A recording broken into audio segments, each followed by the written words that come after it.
A necessary response to a horrible tragedy.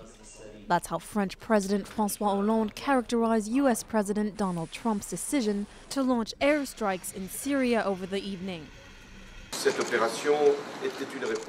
This operation from the US was a response. It must now be pursued at the international level within the framework of the United Nations if possible, so that we can impose further sanctions against Bashar al-Assad and prevent further use of chemical weapons and attacks by this regime on its own people.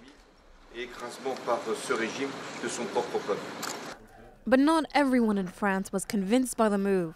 Speaking on French television Friday morning, far-right presidential candidate Marine Le Pen, who had welcomed Trump's presidential win in November, said she was surprised by the move.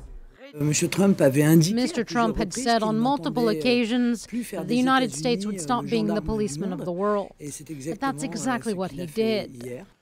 In a statement, conservative presidential candidate François Fillon also criticized the airstrikes as a threat to peace.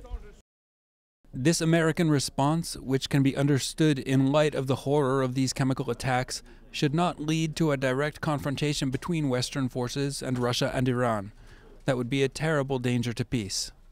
Meanwhile, centrist candidate Emmanuel Macron, who is currently leading in the polls to become the country's next president, echoed Hollande's call for more international action.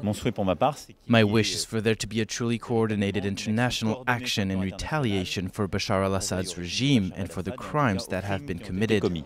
The Syrian people have one enemy, Bashar al-Assad. President Hollande is scheduled to meet with his defense team to discuss next steps in Syria Friday evening. But the chosen plan of action may be short-lived, with the first round of France's presidential elections less than 2 weeks away.